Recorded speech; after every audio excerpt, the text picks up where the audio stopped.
Hey, hey, welcome to Moments with Nderru podcast, a space where you will be inspired, encouraged, and uplifted.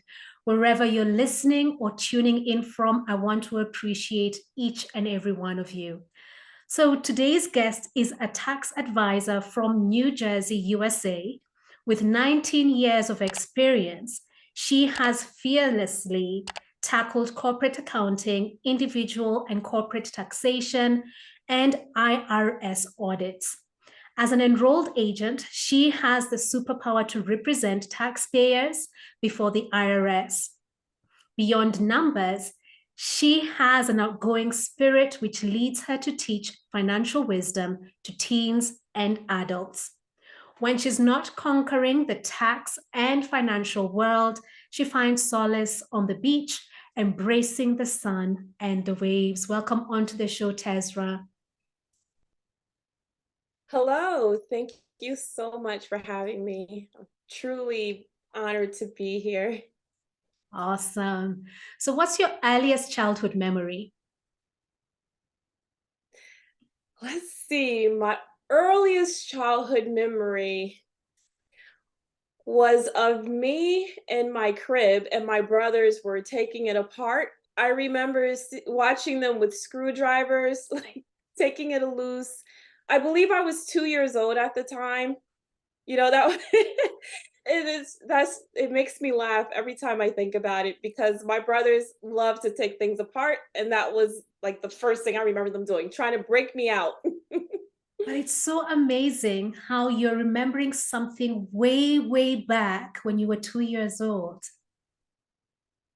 Yes, yes, it is amazing. People say that to me all the time. Like, how do you remember something from when you were two? I'm like, I just do. And I have other memories from that time period as well. But that one is my first and it's my favorite. So, would you say that your attention to detail, your vastness, or your breadth in remembering things has assisted you into entering the financial sector? So, because it is an industry where you have to be, very attentive to the things that you're doing for your clients. And it does feel like it's natural to me. It also feels like this is where I belong. And I think that that's why I just naturally rolled into this position that I'm in now. So, someone is listening into this conversation. Yes, she's a tax advisor, she's a financial advisor. How did you stumble upon this? And are you able to take us through a journey up until this point in your life and career? Yes, and I actually had to share my journey a few times when I went to a couple of schools to talk to students on career day. Okay, so basically, I had multiple things that I wanted to be growing up, from a chef to a psychologist to a software engineer, and then I ended up becoming an accountant. But after working in the industry for a certain amount of years, I realized that I did not like doing that type of work and I no longer wanted to do that type of work. My father then suggested that I try taxation because that was actually the field that he was in at the time. So I gave it a shot and it just took off from there. It's interesting that your father gave you words of wisdom and you grabbed them fully and you took a leap of faith. So, would you say that it was an easy step to make that transition? And if not, are you able to tell us how you overcame those challenges? Yes, and this may sound crazy, but it really was an easy step. I think part of the reason of why it was easy was because my father suggested it, and I had full faith and trust in him as my parent. So when he gave me that idea, I'm like, this is my dad giving me an idea. Let me give it a shot, and a real shot. Like, let me actually give this a full blown opportunity to see how I would take to it. And Because of that, it made it an easy transition for me. He also was my guide for approximately 2 years in the beginning of my process, maybe even about 3 years, and then he retired. So having him there also made it, a big relief for me as well. So I have to say, yes, it was easy. Now, being a tax advisor is definitely something that is a bit difficult. It is challenging, I should say, because the tax law is convoluted. There's a lot to it. There's a lot that you have to know. And there's a lot that we still learn when we're in this profession. But it's a challenge that I accept and that I love to take on. I like to hear that you take on challenges and you're ready to go. A client I'm comes sorry. to you and they want assistance in their whole tax journey. How do you calm their nerves? Because many people feel, apprehensive about paying tax, about taxes. How do you help them through their tax journey? So when a client comes to me, whether they have been down this road before, such as an adult who has filed for, a number of years, or whether they are new into the work environment and this may be their first time actually filing a tax return, I explain the process to them. I explain to them what their role is, what my role is, and what a finished process will look like for them. I explain the additional support that I can provide if it's necessary. And I also explain the benefits of them filing a tax return. That way, it alleviates a lot of stress that they may have because they know what's coming next and they know how the process works. So you've mentioned that you give financial wisdom to teens and adults. So imagine teenagers are around you right now and they want to learn about money. What three things would you tell them once they are done asking you that question? Whoa, okay. So what would I tell them? So it's different for teens than it would be for adults because of the way that they process information. Let's see here. The first thing that I would tell them is that money is meant to be spent.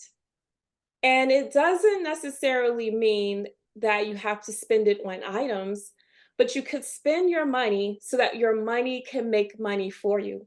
So you could spend it on an investment and let that investment turn around and give you more than what you initially spent.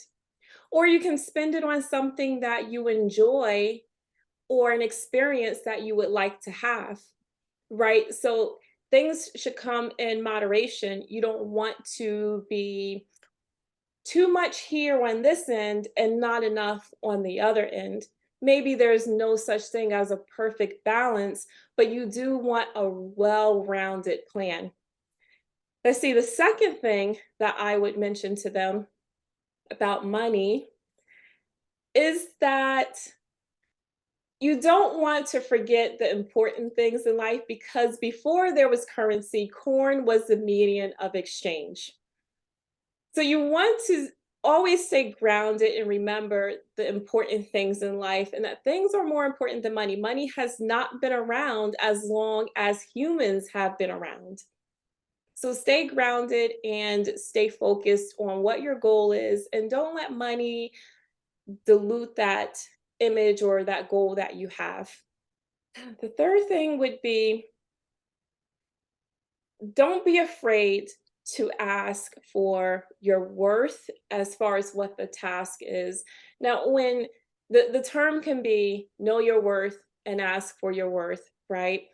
And some people will say, well, I'm priceless. And that is true.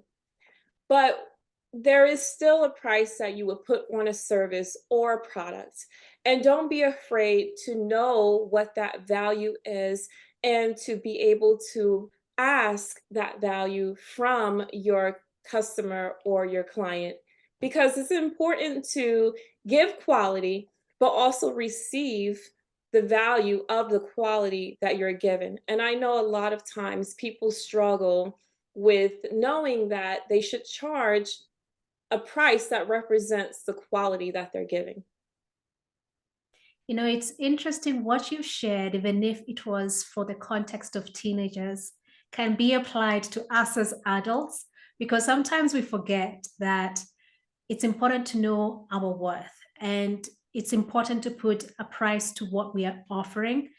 And it's just good to hear that from you. And for someone who's listening in, someone may be thinking, well, I have put a price tag on my services and products, but I'm not getting any clients.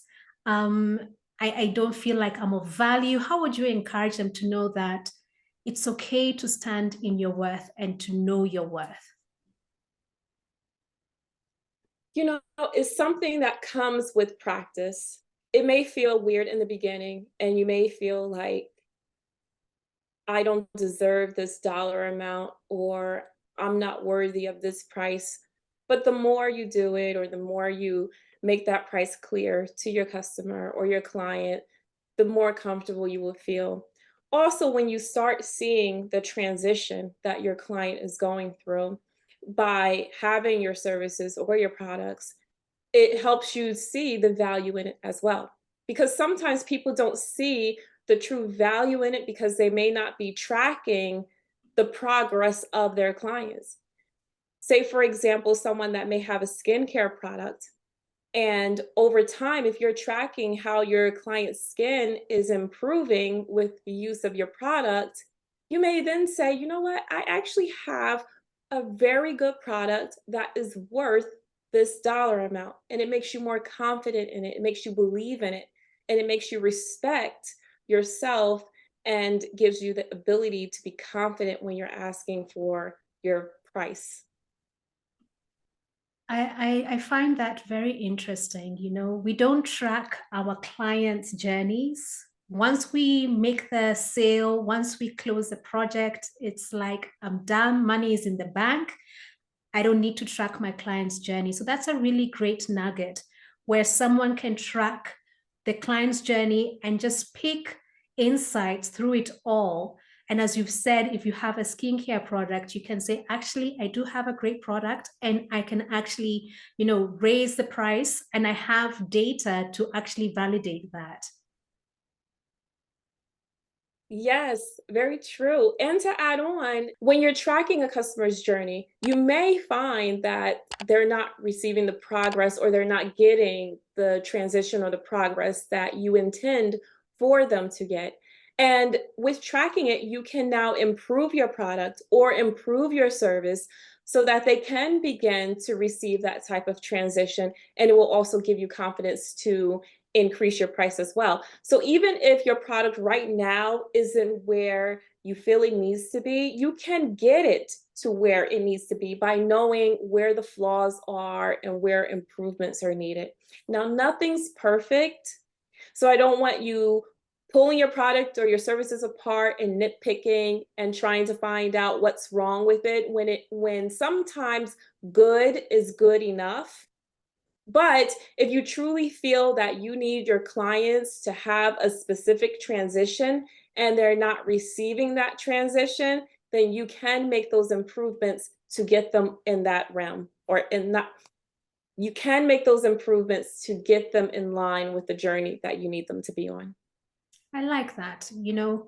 Everything can be improved. You don't need to stay static. You don't need to hold on to something and think that's all it can be. There's room for improvement. So a businesswoman or a businessman comes to you and he wants to scale, or she wants to scale her business. Now, we've tracked our client's journey. We still aren't getting enough data. How would you encourage them, or how would you support them in helping them see points in their business or in their customers' journey, how they could scale their business and gain investment in wherever spaces that they're looking for? So if they're tracking their clients' data and they're not getting enough data to be able to see where changes are, they may not be tracking the right things. or their client may not be focusing on the right things. So sometimes we have to guide people along the journey that we need them to take. Sometimes we have to give them instructions on what to do when they're on their own going through the process. And other times we may have to just make it more clear of what we are looking for and how we help. Because maybe our particular process doesn't help with 100 things. Maybe it just helps with 10 things that are on that client's list of things that they need assistance with. And you might have to get other experts in to help with the other 90 things, for example. So I'll give you an example of something that may be related into my field. Say I have a client that came to see me on January 1st and they would like to have a tax plan. So if I were to create a tax plan for them at that time, I would be using the prior year's data. And I would also do a projection of the current year. However, we know that it's just a projection. There may be some differences. So the client will have to come back again midway through the year for us to tighten up that projection, see what changes need to be made, and also see if they're on track. Now, sometimes when clients come back, they may not have followed all the steps that they were to follow in the beginning of the year up through the middle of the year. So now I have to get them back on track to say, hey, you weren't following these steps. Was there a part of it that may have been confusing? Do you need extra assistance? And that helps them now, again, I'm saying it again, but I just want to make sure that the words of getting them back on track is what our role is, to make sure that they're going on the journey that we need them to go on when we're servicing them. And then usually by the time December comes around, we have a really good situation because I guided them throughout the year. I made sure they were doing the steps that they needed to do.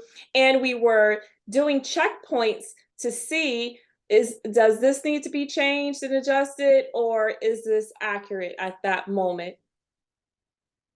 I like that. Guide them through the journey. If they're going off track, just come back this way, come back this way.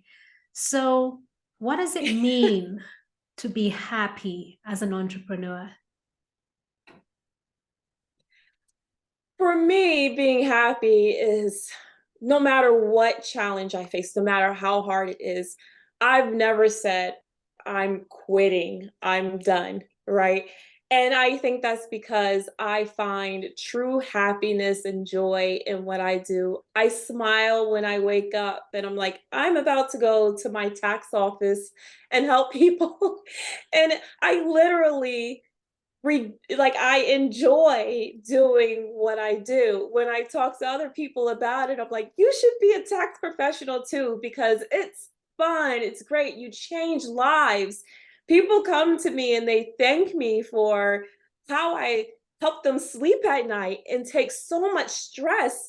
I save, you know, situations and marriages where, two couples may have a conflict because of taxes, and now I resolved it for them so they're at peace. We make so many changes. So for me, true happiness is just being able to truly enjoy. Now I know that not everyone may feel this way, and it doesn't mean that you're not happy, and it doesn't mean that you should give it up to find something that will bring you even more joy.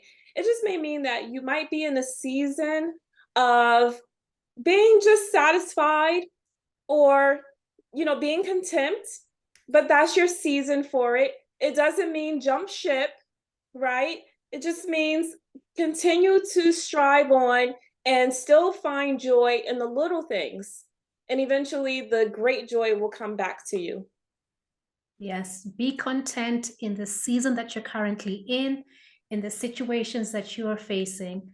If your younger self was seated across you right now, what would you tell her? I would tell her, girl, don't give up. Keep pushing through. And those are the reason why I would tell her that, is because it's what I continue to tell myself. right? And to have a second voice to tell you that just helps you go even harder. But I do tell myself, don't give up because there are triumphs sometimes. And even though I've never said I quit, sometimes we go through our struggles and you need that reassurance that you're doing the right thing, you're on track, keep pushing forward, don't let your dream go. So I would just tell, stick with it, keep going. You're going to see how happy you're going to be and how happy you're going to make other people. Yes, don't give up. Don't give up on those dreams. It is possible to achieve them. So we're going to switch gears a little bit. I'm going to ask you random questions. Share what comes to mind. Okay. The first one is,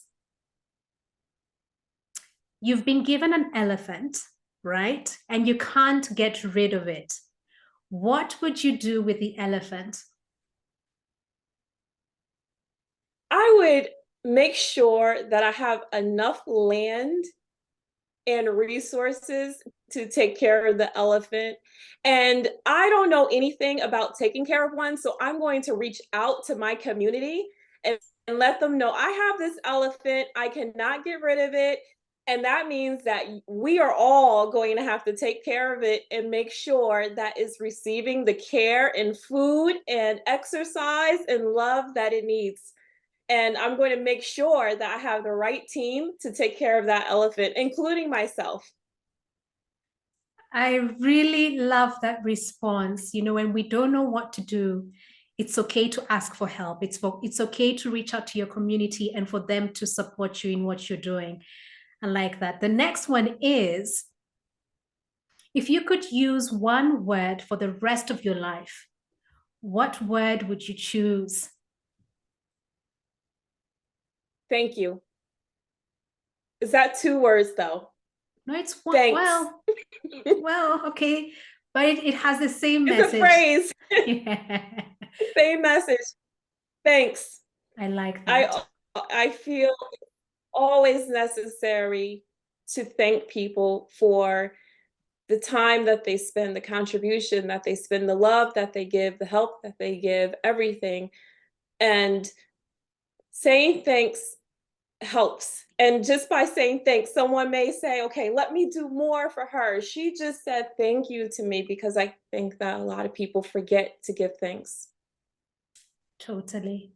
And with that, as we wind down this conversation, I want to thank you for taking the time for coming onto this show and for sharing your insights and your wisdom.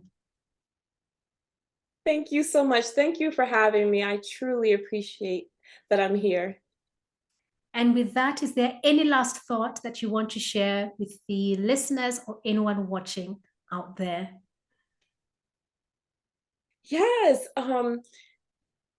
Be happy with your choice in your current role that you have chosen. And there may be struggles, but continue to push forward. Now, if something truly isn't right for you, it's okay to understand that, accept that, and move into accepting what could be new for you and what is right for you. But give yourself grace, give yourself time, and be thankful for how far you've made it, and also be appreciative of how far you're going to go. So, dear listeners, I hope you have picked up one or two things from this conversation. For me, it's be content with wherever you are, in whatever season that you find yourself in, and also be happy. Be happy. Life is, how would I say it? Life is precious, and your life is not a mistake. You're here to serve a purpose, and I hope that you can be happy. So until the next episode, continue being brave and be thankful.